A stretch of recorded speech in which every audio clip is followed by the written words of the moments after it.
7 Behaviors of Fake Nice People. Friedrich Nietzsche. Have you ever met someone who seemed incredibly kind, yet somehow left you feeling emotionally exhausted every time you interacted with them? They smiled at you. They offered help whenever you needed it. They spoke softly. They acted supportive. And yet, after every conversation, you felt drained, not inspired, not uplifted, but strangely uncomfortable. At first, you tell yourself you're imagining things. After all, they're nice. Everyone likes them. They've never openly attacked you. So why does something feel wrong? Friedrich Nietzsche believed that human beings often wear masks. Some masks hide fear. Some hide insecurity. And some hide resentment, manipulation, and a desire for control. The most dangerous people are rarely the ones who openly oppose you. The most dangerous are often those who appear kind while secretly pursuing their own interests. Because fake kindness is difficult to recognize. It uses the same words as genuine kindness, the same smiles, the same gestures, the same appearance, but the intentions are completely different. Today, we'll explore 7 behaviors that reveal fake kindness according to Nietzsche's understanding of human nature. And the final sign may be the most dangerous of all, because most people mistake it for genuine goodness. 1. They help you, but they always expect something in return. At first, they appear incredibly generous. They're always available, always willing to help, always ready to solve your problems. Need a favor? They're there. Need support? They're there. Need advice? They're there. Naturally, you appreciate them. You feel grateful. But after a while, something changes. Every favor becomes a debt. Every act of kindness comes with invisible strings attached. Sooner or later, they remind you of everything they've done.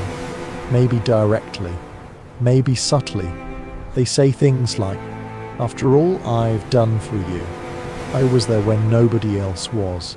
You owe me this much."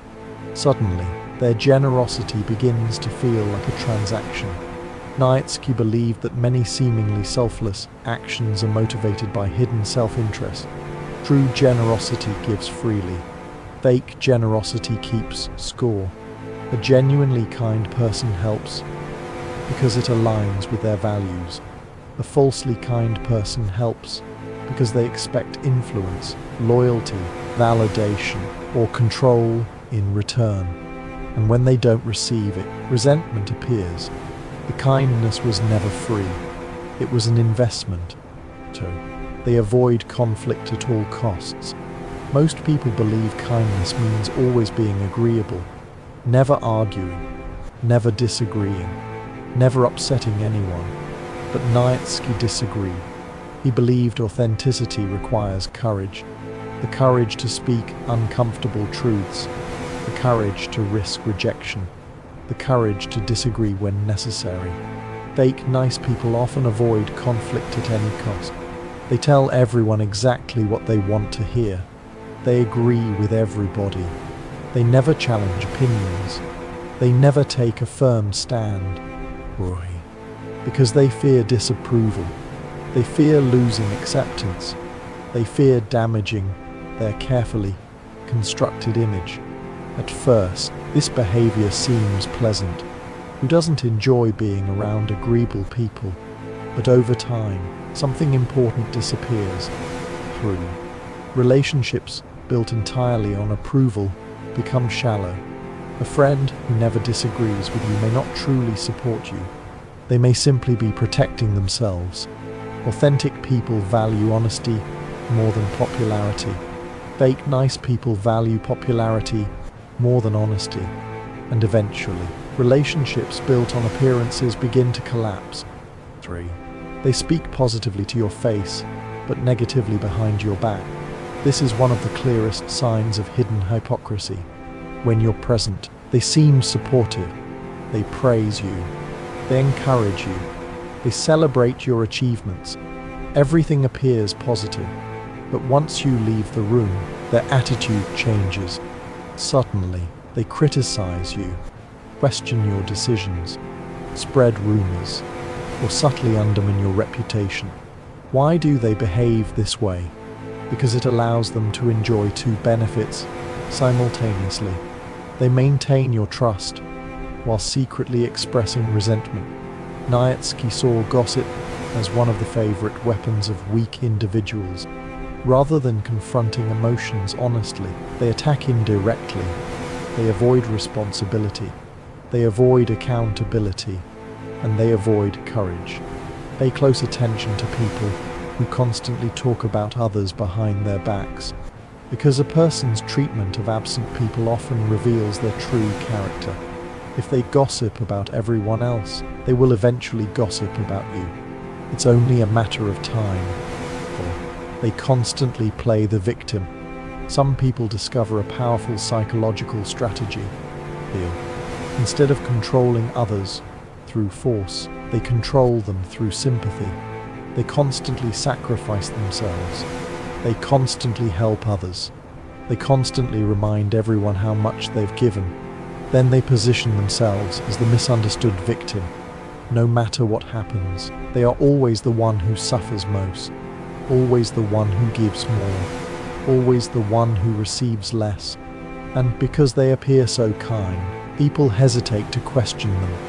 Nietzsche recognized this behavior as a subtle form of power. These individuals rarely demand obedience directly. Instead, they create emotional obligations. You feel guilty saying no. You feel guilty setting boundaries. You feel guilty prioritizing yourself.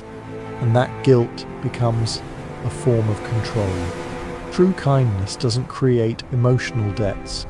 True kindness doesn't constantly remind others of its sacrifices. It gives freely and moves on. When generosity becomes a tool for generating guilt, it ceases to be generosity.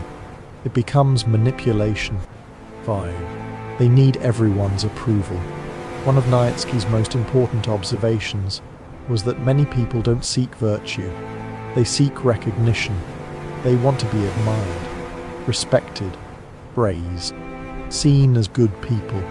The falsely nice person is often obsessed with their image.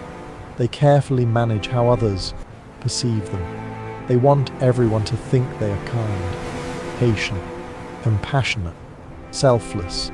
But notice something. When their image is challenged, they often react aggressively.